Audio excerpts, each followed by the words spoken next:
Guys, Shaima റഫീഖിൻ്റെ പുതിയൊരു വീഡിയോയിലേക്ക് എല്ലാവർക്കും സ്വാഗതം.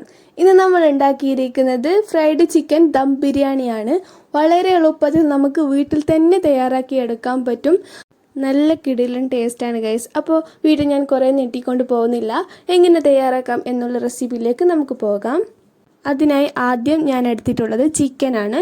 ഞാൻ ഇത്രയും ചിക്കൻ എടുത്തിട്ടുണ്ട്. നിങ്ങൾക്ക് എത്രയാണോ ചിക്കൻ ആവശ്യമായി വരുന്നത് അതിനനുസരിച്ച് നിങ്ങൾ എടുത്താൽ മതിയാവും. ചിക്കൻ നന്നായി വൃത്തിയായി കഴുകി വെള്ളമൊക്കെ ഊറ്റിയെടുത്തിട്ട് ഈ ഒരു പാത്രത്തിലേക്ക് ഇട്ടിട്ടുണ്ട്. ആദ്യം തന്നെ ഈ ഒരു ചിക്കനിൽ നിന്ന് നമുക്കൊരു 3-4 കഷ്ണങ്ങൾ മാറ്റാം. അത് ഇതുപോലെ കഴുത്ത്, വിങ്സിൻ്റെ ഭാഗം, അതുപോലെയുള്ള നമുക്ക് അധികം ഇമ്പോർട്ടൻസ് കൊടുക്കാത്ത ചിക്കൻ്റെ കഷ്ണങ്ങളില്ല, അത് നമുക്ക് മാറ്റിയെടുക്കാം. അത് നമുക്ക് മസാലയ്ക്ക് ആവശ്യമായിട്ട് വരും, അത് ഞാൻ പറയാം. ഇതിന് ശേഷം നമുക്കിതിലേക്ക് ആവശ്യമായിട്ടുള്ളത് ഞാൻ 1 ടീസ്പൂൺ ഉപ്പ് ചേർത്തിട്ടുണ്ട്. ഉപ്പ് നിങ്ങൾക്ക് ആവശ്യത്തിനനുസരിച്ച് ചേർക്കാം. ശേഷം 1.5 ടീസ്പൂൺ ഗരം മസാല, ശേഷം 1 ടീസ്പൂൺ ചിക്കൻ മസാലപ്പൊടി, ശേഷം 2 ടീസ്പൂൺ ചിക്കൻ കബാബ് പൊടി ചേർക്കുന്നുണ്ട്. ശേഷം 1/2 ടീസ്പൂൺ മഞ്ഞൾപ്പൊടി, ശേഷം 1/2 ടീസ്പൂൺ കുരുമുളക് പൊടി ഇട്ടിട്ടുണ്ട്. അതിനുശേഷം 1 ടീസ്പൂൺ മുളക് പൊടിയും 1 ടീസ്പൂൺ ചില്ലി ഫ്ലേക്സുമാണ് ഇട്ടിട്ടുള്ളത്. അതിനുശേഷം 1 ലെമണിൻ്റെ നീര് മുഴുവനായി ഇതിലേക്ക് ചേർത്ത് കൊടുക്കാം. ശേഷം നമുക്ക് കൈവച്ചിട്ട് ഒന്ന് മിക്സ് ചെയ്ത് കൊടുക്കാം. എന്നിട്ട് ഞാൻ ഇതിലേക്ക് ചേർക്കുന്നത് 1 കപ്പ് തൈരാണ്. തൈര് മുഴുവനായി ഇതിലേക്ക് ചേർത്ത ശേഷം നന്നായി കൈവച്ചിട്ട് ചിക്കൻ മസാലകളൊക്കെ പിടിക്കും വിധം നന്നായി തന്നെ മിക്സ് ചെയ്ത് കൊടുക്കാം. അങ്ങനെ നന്നായി മിക്സ് ചെയ്തിട്ടുണ്ട്. ഇനി നമുക്ക് ഒരു 3/4 മണിക്കൂർ വരെ നമുക്ക് ചിക്കൻ മസാലകളൊക്കെ പിടിച്ച് നിൽക്കാൻ വേണ്ടിയിട്ട് റെസ്റ്റ് ചെയ്യാൻ വെക്കാം. ഇങ്ങനെ ചെയ്യുമ്പോൾ നന്നായി തന്നെ മസാല ഒക്കെ ചിക്കനിൽ പിടിച്ച് കിട്ടും. അപ്പോൾ ആ സമയം കൊണ്ട് നമുക്ക് ബാക്കിയുള്ളത് ചെയ്യാം. അങ്ങനെ ബിരിയാണിക്ക് നമുക്ക് മസാല തയ്യാറാക്കാൻ ആവശ്യമായിട്ടുള്ളത് സവാളയാണ്. ഞാനിവിടെ 2 പാത്രം സവാള വെച്ചിട്ടുണ്ട്. ഒരു പാത്രത്തിൽ നമുക്ക് ഒരു 10 സവാള ഞാൻ നേരിയതായി കട്ട് ചെയ്തത് വെച്ചിട്ടുണ്ട്. അതേപോലെ പിന്നെ ഒരു പാത്രത്തിൽ ഒരു 5 സവാള നേരിയതായി കട്ട് ചെയ്തതുമാണ് വെച്ചിട്ടുള്ളത്. അടുത്തതായി നമുക്ക് ആവശ്യമായിട്ട് വരുന്നത് 5 തക്കാളി നേരിയതായി അരിഞ്ഞെടുത്തതും, അതേപോലെ ഒരു 10-15 പച്ചമുളകും, 1 ക്യാപ്സിക്കം നേരിയതായി അരിഞ്ഞെടുത്തതും, 1 കപ്പ് കറിവേപ്പിലയും, 1 കപ്പ് മല്ലിയിലയും, പിന്നെ കുറച്ച് വെളുത്തുള്ളിയും, പിന്നെ ഇഞ്ചിയുടെ കഷ്ണവുമാണ് എടുത്തിട്ടുള്ളത്. നമുക്ക് ഇത്രയും സാധനങ്ങൾ ആവശ്യമായിട്ടുണ്ട്. ഇനി നമുക്ക് പച്ചമുളകും ഇഞ്ചിയും വെളുത്തുള്ളിയും മിക്സിയിലിട്ട് ചതച്ചെടുക്കാം. നല്ലോണം അരിഞ്ഞെടുക്കേണ്ട ആവശ്യമില്ല, ചതച്ചെടുക്കുന്നതാണ് നല്ലത്. അപ്പോൾ നമുക്ക് ഇങ്ങനെ ചതച്ചെടുത്തിട്ടുണ്ട്. നല്ല പേസ്റ്റ് പോലെ ആവാതെ വിധം നല്ലോണം ചതച്ചെടുത്തിട്ടുണ്ട്. അതിനടുത്തതായി നമുക്ക് സ്റ്റൗവിൽ ഒരു പാന് വെക്കാം. അങ്ങനെ ഈ ഒരു പാനാണ് നമുക്ക് വെച്ചിട്ടുള്ളത്. പാൻ നന്നായി ചൂടായി വരുമ്പോഴത്തേക്കും നമുക്കിതിലേക്ക് 2 ടീസ്പൂൺ നെയ്യ് ചേർത്ത് കൊടുക്കാം. ഞാനിവിടെ 2 ടീസ്പൂണാണ് നെയ്യ് ചേർക്കുന്നത്. അതിനുശേഷം നെയ്യ് നന്നായി ഉരുകി ചൂടായി വരുമ്പോഴത്തേക്കും നമുക്കിതിലേക്ക് ഓയിൽ ഒഴിക്കാം. ഞാൻ ഇത്രയും ഓയിൽ ഇതിലേക്ക് ചേർക്കുന്നുണ്ട്. ശേഷം ഓയിൽ നന്നായി ചൂടായി വരുമ്പോഴത്തേക്ക് നമ്മൾ നേരത്തെ 5 സവാള വേറെ തന്നെ കട്ട് ചെയ്ത് വെച്ചിട്ടുണ്ടായിരുന്നു, അത് മുഴുവനായി ഇതിലേക്ക് ചേർത്ത് കൊടുക്കാം. അങ്ങനെ ചേർത്ത് കൊടുത്തിട്ടുണ്ട്. എന്നിട്ട് തവി വെച്ചിട്ട് നന്നായി മിക്സ് ചെയ്ത് കൊടുക്കാം. നമ്മുടെ സവാളകളൊക്കെ ഫ്രൈ ചെയ്തെടുക്കാൻ വേണ്ടിയിട്ടാണ് നമ്മളിങ്ങനെ ചെയ്യുന്നത്. ഒരുപാട് ഓയിൽ ഒഴിക്കേണ്ട ആവശ്യമില്ല, കുറച്ച് ഓയിൽ കൊണ്ട് നമുക്ക് ഫ്രൈ ചെയ്തെടുക്കാൻ പറ്റും. നമ്മുടെ സവാളകളൊക്കെ ഏകദേശം ഫ്രൈ ആയിക്കൊണ്ട് വരുന്നുണ്ട്. മുഴുവനായി ഫ്രൈ ആകുന്നത് വരെ നമുക്ക് വെയിറ്റ് ചെയ്യാം. അങ്ങനെ ഫ്രൈ ആയ ശേഷം നമുക്ക് തവി വെച്ചിട്ട് ഒന്ന് മാറ്റിയെടുക്കാം. മുഴുവനായി തന്നെ നമുക്ക് ഇതേപോലെ മാറ്റിയെടുക്കാവുന്നതാണ്. അങ്ങനെ നമ്മുടെ സവാള മുഴുവനായി ഫ്രൈ ചെയ്തെടുത്തിട്ടുണ്ട്. അങ്ങനെ സവാള മുഴുവനായി മാറ്റിയ ശേഷം നമുക്ക് ഇതേ ഓയിലിലേക്ക് 1 കപ്പ് ഉണക്കമുന്തിരി കൂടി ചേർത്ത് കൊടുക്കാം. എന്നിട്ട് ഈ ഒരു ഉണക്കമുന്തിരി നമുക്കൊന്ന് ഫ്രൈ ചെയ്തെടുക്കാം. നന്നായി ഫ്രൈ ചെയ്ത് വന്നിട്ടുണ്ടെങ്കിൽ നമുക്ക് പാനിൽ നിന്ന് മുഴുവനായി ഉണക്കമുന്തിരി മാറ്റിയെടുക്കാം. എന്നിട്ട് നമുക്ക് ഇതേ ഓയിലിലേക്ക് 1 കപ്പ് കാഷ്യൂ കൂടി ചേർത്ത് കൊടുക്കാം. എന്നിട്ട് കാഷ്യൂ കൂടി നമുക്കൊന്ന് ഫ്രൈ ചെയ്തെടുക്കാം. അങ്ങനെ കാഷ്യൂ മുഴുവനായി ഫ്രൈ ചെയ്തിട്ടുണ്ട്, അതും കൂടി നമുക്ക് ഇതിൽ നിന്ന് മാറ്റിയെടുക്കാം. അങ്ങനെ ഫ്രൈ ചെയ്തത് നമുക്ക് 2 പ്ലേറ്റിലേക്ക് മാറ്റിയിടാം. ഒരു പ്ലേറ്റിൽ സവാള മാത്രം ഫ്രൈ ചെയ്തതും, മറ്റൊരു പ്ലേറ്റിൽ കുറച്ച് സവാളയും അതേപോലെ കാഷ്യൂവും ഉണക്കമുന്തിരിയും ഫ്രൈ ചെയ്തെടുത്തതും ഒരു പ്ലേറ്റിലേക്ക് നമുക്ക് മാറ്റിയിടാം. എന്നിട്ട് നമുക്ക് ഇതേ ഓയിലിലേക്ക് കുറച്ചും കൂടി ഓയിൽ ചേർത്ത് കൊടുത്തിട്ട് ഓയിൽ നന്നായി ചൂടായി വരുമ്പോഴത്തേക്ക് നേരത്തെ നമ്മൾ മാഗ്നേറ്റ് ചെയ്യാൻ വെച്ചിട്ടുള്ള ചിക്കൻ ഓരോരോ കഷ്ണങ്ങളായി ഇതേ ഓയിലിലേക്ക് നമുക്ക് ഇട്ട് കൊടുക്കാം. നമ്മുടെ ചിക്കൻ നന്നായി ഇപ്പോൾ മാഗ്നേറ്റ് വന്നിട്ടുണ്ട്, നമുക്കിങ്ങനെ ഇട്ട് കൊടുക്കാം. അങ്ങനെ ഓരോരോ കഷ്ണങ്ങളായി നമുക്ക് ഈ പാനിലേക്ക് മുഴുവനായി ചിക്കൻ പീസ് ഇട്ട് കൊടുക്കാം. അങ്ങനെ മുഴുവനായി ഇട്ടിട്ടുണ്ട്. ഇനി നമ്മുടെ ഈ ചിക്കൻ പീസ് ഒരു ഭാഗം ഫ്രൈ ആയി വരുമ്പോഴത്തേക്ക് നമുക്ക് മറിച്ചിടാം. ഒരുപാട് ഫ്രൈ ചെയ്യേണ്ട ആവശ്യമില്ല. നമുക്ക് ചിക്കൻ ഒരു 80% ഒക്കെ ഫ്രൈ ചെയ്താൽ മതിയാവും. പിന്നെ ഫ്രൈ ചെയ്യുമ്പോൾ ഒരു കാര്യം പ്രത്യേകം ശ്രദ്ധിക്കണം, അടച്ചു വെച്ചുകൊണ്ട് നമ്മൾ ഒരിക്കലും ചിക്കൻ ഫ്രൈ ചെയ്യരുത്, അത് പ്രത്യേകം ശ്രദ്ധിക്കണം. അങ്ങനെ നമ്മുടെ ചിക്കൻ ഫ്രൈ മൊത്തത്തിൽ അങ്ങനെ ഫ്രൈ ആയി വരുമ്പോഴത്തേക്ക് നമുക്കിങ്ങനെ മാറ്റിയെടുക്കാവുന്നതാണ്. അങ്ങനെ എല്ലാ ചിക്കനും നമുക്ക് മാറ്റിയെടുക്കാം. അങ്ങനെ ബാക്കിയുള്ള ചിക്കൻ കൂടി നമുക്ക് ഇതേപോലെ ഫ്രൈ ചെയ്തെടുക്കാവുന്നതാണ്. അങ്ങനെ ചിക്കൻ ഫ്രൈ മൊത്തത്തിലൂടെ റെഡി ആയിട്ടുണ്ട്. ഇനി നമുക്ക് ബിരിയാണിക്ക് ആവശ്യമായ മസാല തയ്യാറാക്കാം. അതിനായി ഈ ഒരു ചട്ടിയാണ് ഞാൻ എടുത്തിട്ടുള്ളത്. ചട്ടി നന്നായി ചൂടായി വരുമ്പോഴത്തേക്ക് നമുക്ക് ഇതിലേക്ക് 2 ടീസ്പൂൺ നെയ്യ് ചേർത്ത് കൊടുക്കാം. നെയ്യ് നന്നായി ഉരുകി വന്ന ശേഷം നമുക്ക് ആവശ്യമായ ഓയിൽ ഇതിലേക്ക് ചേർത്ത് കൊടുക്കാം. ഞാനിവിടെ ചേർത്തിട്ടുണ്ട്. ഇത്രയും ഓയിൽ മതിയാവുന്നതായിരിക്കും. എന്നിട്ട് നമുക്ക് ഇതിലേക്ക് ഓയിൽ നന്നായി ചൂടായി വരുമ്പോഴത്തേക്ക് നേരത്തെ നമ്മൾ 10 സവാള വേറെ തന്നെ കട്ട് ചെയ്ത് വെച്ചിട്ടുണ്ടായിരുന്നു, അത് നമുക്ക് ഇതിലേക്ക് ഇട്ട് കൊടുക്കാം. എന്നിട്ട് തവി വെച്ചിട്ട് നന്നായി ഇതേപോലെ ഇളക്കി കൊടുക്കാം. നമ്മുടെ സവാളൊക്കെ നന്നായി വഴറ്റി വരുന്നത് വരെ നമുക്കിങ്ങനെ വെയിറ്റ് ചെയ്യാം. നന്നായി തന്നെ ഇളക്കി കൊടുക്കാം. അടുത്തതായി നമുക്ക് ഇതിലേക്ക് കുറച്ച് ഉപ്പിട്ട് കൊടുക്കാം. ഞാനിവിടെ 1 ടീസ്പൂൺ ഉപ്പിട്ടിട്ടുണ്ട്. ഉപ്പ് നിങ്ങൾക്ക് ആവശ്യത്തിനനുസരിച്ച് ചേർത്താൽ മതിയാവും.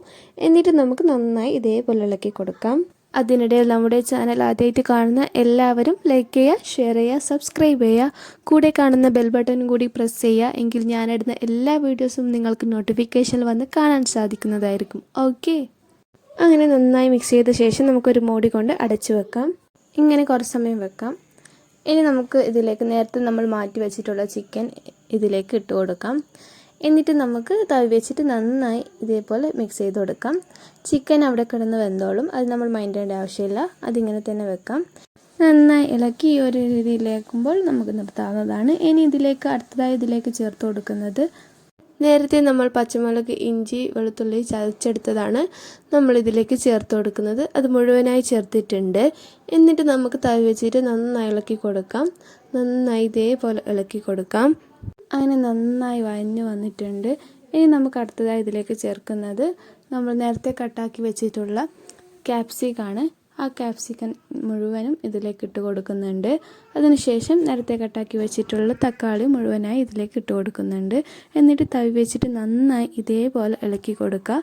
തക്കാളി മുഴുവനായി വെന്തുടഞ്ഞ് വരുന്നത് വരെ നമുക്ക് ഇതേപോലെ ഇളക്കി കൊടുക്കാം. ഇടയ്ക്ക് ഞാൻ മൂടി കൊണ്ട് അടച്ച് വെച്ചിട്ട് കുറച്ച് സമയം വെയിറ്റ് ചെയ്തിട്ടുണ്ടായിരുന്നു. എന്നിട്ട് നമുക്ക് ഇതേപോലെ ഇളക്കി കൊടുക്കാം. ഈ ഒരു രീതിയിലാവുമ്പോൾ നമുക്ക് നിർത്താവുന്നതാണ്. ഇനി അടുത്തതായി ഇതിലേക്ക് ചേർത്ത് കൊടുക്കുന്നത് നേരത്തെ നമ്മൾ ഫ്രൈ ചെയ്ത് മാറ്റി വെച്ചിട്ടുള്ള ചിക്കനാണ്. അങ്ങനെ ഈ ചിക്കൻ കഷ്ണങ്ങൾ ഓരോന്നായി നമുക്ക് ഈ ഒരു മസാലക്കൂട്ടിലേക്ക് ഇട്ട് കൊടുക്കാം. അങ്ങനെ മുഴുവനായി ഇട്ടിട്ടുണ്ട്. എന്നിട്ട് നമുക്ക് തവി വെച്ചിട്ട് ഒന്ന് മിക്സ് ചെയ്ത് കൊടുക്കാം. അങ്ങനെ മിക്സ് ചെയ്ത് കൊടുത്തിട്ടുണ്ട്. അടുത്തതായി ഇതിലേക്ക് ചേർക്കുന്നത് നേരത്തെ നമ്മൾ സവാള മാത്രം ഫ്രൈ ചെയ്തത് ഒരു പ്ലേറ്റിലേക്ക് മാറ്റി വെച്ചിട്ടുണ്ടായിരുന്നു, അത് മുഴുവനായി ഇതിലേക്ക് ചേർക്കുന്നുണ്ട്. അടുത്തതായി ഇതിലേക്ക് ചേർക്കുന്നത് 1 കപ്പ് മല്ലിയിലയാണ്. അതേപോലെ 1 കപ്പ് കറിവേപ്പിലയാണ്, അത് മുഴുവനായി ചേർത്തിട്ടുണ്ട്. അടുത്തതായി ഇതിലേക്ക് ചേർക്കുന്നത് 1 കപ്പ് തൈരാണ്. അതേപോലെ 1 നാരങ്ങാ നീര് മുഴുവനായി ഇതിലേക്ക് ചേർത്ത് കൊടുക്കുന്നുണ്ട്. അടുത്തതായി ഇതിലേക്ക് ചേർക്കുന്നത് 2 ടീസ്പൂൺ ചിക്കൻ മസാലയാണ്. അതേപോലെ 1 ടീസ്പൂൺ ഗരം മസാലപ്പൊടിയും കൂടി ചേർത്ത് കൊടുക്കുന്നുണ്ട്. എന്നിട്ട് നമുക്ക് തവി വെച്ചിട്ട് നന്നായി മിക്സ് ചെയ്ത് കൊടുക്കാം. മിക്സ് ചെയ്യുമ്പോൾ പ്രത്യേകം ശ്രദ്ധിക്കണം, ചിക്കൻ ഉടയാതെ നോക്കണം. ഞാനിവിടെ 2 കപ്പ് തൈരും കൂടി അഡീഷണലായിട്ട് ആഡ് ചെയ്തിട്ടുണ്ട്, അത് കാണിച്ചിട്ടില്ല, അതുകൂടി ആഡ് ചെയ്തിട്ടുണ്ട്. എന്നിട്ട് നമുക്ക് നന്നായി ഇതേപോലെ നല്ല രീതിക്ക് തന്നെ മിക്സ് ചെയ്യാം. പക്ഷേ ചിക്കൻ ഉടയാതെ നോക്കണം. എന്നിട്ട് മൂടി കൊണ്ട് അടച്ച് വെച്ചിട്ട് കുറച്ച് സമയം ലോ ഫ്ലെയിമിൽ തന്നെ വെച്ച് നമുക്ക് കുക്ക് ചെയ്തെടുക്കാം. അതേസമയം കൊണ്ട് നമുക്ക് ചോറ് തയ്യാറാക്കിയെടുക്കാം. അതിനായി സ്റ്റൗവിൽ ഈ ഒരു പാത്രം വെച്ചിട്ടുണ്ട്. ഈ പാത്രം നന്നായി ചൂടായി വരുമ്പോഴത്തേക്ക് നമുക്കൊരു 3 to 4 ടീസ്പൂൺ വരെ നെയ്യ് ചേർത്ത് കൊടുക്കാം. അങ്ങനെ നെയ്യ് ഉരുകി വരുമ്പോഴത്തേക്ക് നമുക്ക് ഇതിലേക്ക് ഗ്രാമ്പു, ഏലക്ക, കറുവാപ്പട്ട എന്നിവ ഈ ഒരു ക്വാണ്ടിറ്റിയിൽ ഞാൻ എടുത്തിട്ടുണ്ട്. അങ്ങനെ മുഴുവനായി അതിലേക്ക് ഇട്ടിട്ടുണ്ട്. എന്നിട്ട് നമുക്ക് അരി വേവാനുള്ള ആവശ്യമായിട്ടുള്ള വെള്ളം ചേർത്ത് കൊടുക്കാം. വെള്ളത്തിൻ്റെ അളവ് എന്ന് പറയുന്നത് നമ്മൾ ഏതിലാണോ അരി അളന്നെടുത്തിട്ടുള്ളത് അപ്പോൾ അതേ അളവിൻ്റെ ഡബിളായിരിക്കും നമ്മൾ വെള്ളം ചേർത്ത് കൊടുക്കുന്നത്. 1 ഗ്ലാസ് അരിയെങ്കിൽ നമ്മൾ വെള്ളം ചേർക്കുന്നത് 2 ഗ്ലാസ് ആയിരിക്കും. ആ ഒരു ക്വാണ്ടിറ്റിയിലാണ് ഞാൻ അരി വേവിക്കാൻ വെള്ളം എടുക്കുന്നത്. ഞാനിവിടെ ഉപയോഗിക്കുന്ന റൈസ് തനിമ റൈസാണ്. ഞാൻ ഇത്രയും റൈസ് എടുക്കുന്നുണ്ട്.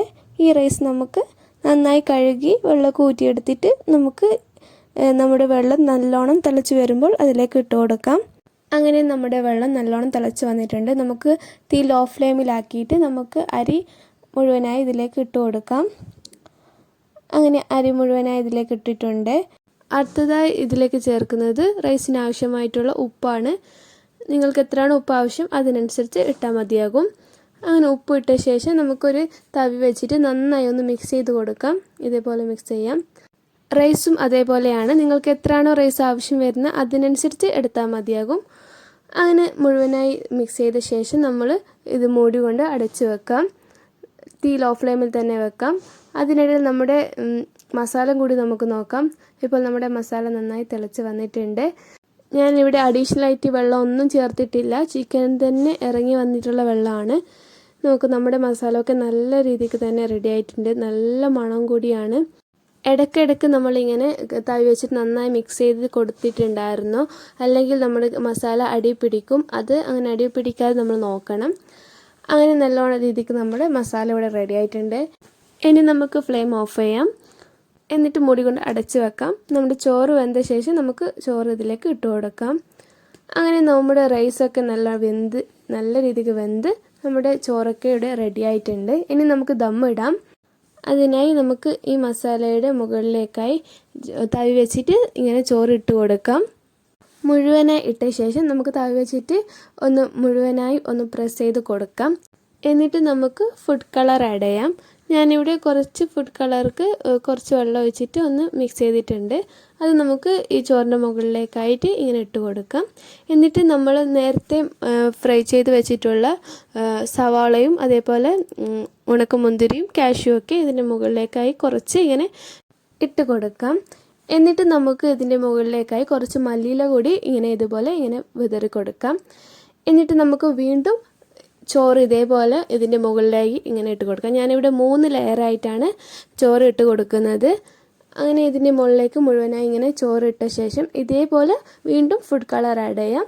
എന്നിട്ട് വീണ്ടും സവാളയും കാഷ്യൂവും ഉണക്കമുന്തിരിയും ഫ്രൈ ചെയ്തത് മുകളിലേക്കായി ഇങ്ങനെ വിതറി കൊടുക്കാം. എന്നിട്ട് വീണ്ടും മല്ലിയില ഇട്ട് കൊടുക്കാം. എന്നിട്ട് വീണ്ടും ചോറിടാം. അങ്ങനെ 3 ലെയറായി മുഴുവനായി ഇതിലേക്ക് ഇങ്ങനെ ഇട്ട് കൊടുക്കുന്നുണ്ട്. അങ്ങനെ 3ാമത്തെ ലെയറിൽ മല്ലിയില ഇട്ട ശേഷം നമുക്കിതിലേക്ക് 2 ടീസ്പൂൺ നെയ്യ് ഇതുപോലെ ഇങ്ങനെ ഒഴിച്ച് കൊടുക്കാം. അങ്ങനെ 2 ടീസ്പൂൺ നെയ്യ് മുഴുവനായി ഒഴിച്ച ശേഷം നമുക്കിതിലേക്ക് 1 ടീസ്പൂൺ ഗരം മസാല കൂടി ഇങ്ങനെ ആഡ് ചെയ്ത് കൊടുക്കാം. ഇങ്ങനെ ചെയ്യുന്നത് നിർബന്ധമാണ്. കാരണം ദമ്മ് പൊട്ടിക്കുമ്പോൾ നല്ലൊരു ഫ്ലേവറിനും അതേപോലെ നല്ലൊരു സ്മെല്ലിനും ഇത് നല്ലതാണ്. അതുകൊണ്ടാണ് ഇങ്ങനെ ചെയ്യുന്നത്. ഇനി നമുക്ക് മൂടി കൊണ്ട് അടച്ചു വെക്കാം. എന്നിട്ട് നമുക്ക് സ്റ്റൗ ഓൺ ചെയ്യാം. എന്നിട്ട് ഞാനൊരു ചട്ടിയിൽ നിറച്ച് വെള്ളം ഒഴിച്ചിട്ട് അതിൻ്റെ മുകളിലായിട്ട് ഇങ്ങനെ വെക്കുന്നുണ്ട്. അങ്ങനെ വെക്കുമ്പോൾ മൂട് നല്ലോണം അടഞ്ഞിരിക്കും. ഇങ്ങനെ തന്നെ ചെയ്യണമെന്നില്ല. മൂട് നല്ലോണം അടഞ്ഞിരിക്കുന്നതാണെങ്കിൽ ഇങ്ങനെ ചെയ്യേണ്ട ആവശ്യമില്ല. മൂടിട്ടാൽ മതിയാകും. ഏകദേശം അരമണിക്കൂർ തീ നല്ലോണം കുറച്ച് ലോ ഫ്ലെയിമിലാക്കിയിട്ട് നമുക്ക് ഇങ്ങനെ തന്നെ വെക്കാം. എന്നിട്ട് അരമണിക്കൂറിന് ശേഷമാണ് ഞാൻ ദം പൊട്ടിക്കുന്നത്. അങ്ങനെ ദം പൊട്ടിക്കുമ്പോൾ നല്ലൊരു സ്മെല്ലാണ്. അങ്ങനെ നമ്മുടെ ഫ്രൈഡ് ചിക്കൻ ദം ബിരിയാണി ഇവിടെ റെഡി ആയിട്ടുണ്ട്. ഇനി നമുക്ക് സെർവ് ചെയ്യാം. എങ്ങനെ സെർവ് ചെയ്യാമെന്നത് ഞാൻ ഡീറ്റെയിൽ ആയിട്ട് ഇവിടെ കാണിക്കുന്നുണ്ട്. ആദ്യം നമുക്ക് ഇതിൻ്റെ മുകളിലുള്ള ചോറൊക്കെ ഒരു പാത്രത്തിലേക്ക് മാറ്റാം. എല്ലാ ചോറും ഒരു പാത്രത്തിലേക്ക് മാറ്റാം. മുഴുവനായി തന്നെ മാറ്റിയെടുക്കാം. എന്നിട്ട് ചോറ് മുഴുവനായി മാറ്റിയെടുത്ത പാത്രത്തിൽ ഒന്ന് മിക്സ് ചെയ്ത് കൊടുക്കാം. ചോറ് മുഴുവനായി ഒന്ന് മിക്സ് ചെയ്ത് കൊടുക്കാം. ഇതാണ് മസാല. അപ്പോൾ അതാണ് ചോറ്. അങ്ങനെ ആദ്യം നമുക്ക് മസാല പ്ലേറ്റിലേക്ക് ഇടാം. എന്നിട്ട് നമുക്ക് അതിൻ്റെ മുകളിലേക്കായി ചോറ് മുഴുവനായി ഇട്ട് കൊടുക്കാം. ഇങ്ങനെയാണ്. ഇതാണ് നമ്മുടെ ഫൈനൽ ലുക്ക്. നല്ല ടേസ്റ്റാണ്. അങ്ങനെ നമ്മുടെ ചിക്കൻ ദം ബിരിയാണി നമ്മളിവിടെ സെർവ് ചെയ്തിട്ടുണ്ട്. നിങ്ങളിത് ഉറപ്പായും ട്രൈ ചെയ്യണം. വളരെ പെർഫെക്റ്റായി നല്ല ഡിലീഷ്യസ് ആയി തന്നെ നമുക്ക് അല്ലാത്തവരും ഈ ഒരു ബിരിയാണി ഉറപ്പായും ട്രൈ ചെയ്ത് നോക്കണം. വളരെ എളുപ്പത്തിൽ നമുക്ക് വീട്ടിൽ തന്നെ തയ്യാറാക്കിയെടുക്കാൻ പറ്റും. അപ്പോൾ എൻ്റെ വീഡിയോ നിങ്ങൾക്ക് എല്ലാവർക്കും ഇഷ്ടമായെന്ന് ഞാൻ വിചാരിക്കുന്നു. അടുത്തൊരു പുതിയൊരു വീഡിയോയുമായി നിങ്ങളുടെ സ്വന്തം ഷൈമ റഫീഖ് ഉടനെ വരുന്നതായിരിക്കും. Thank you for watching. Bye guys.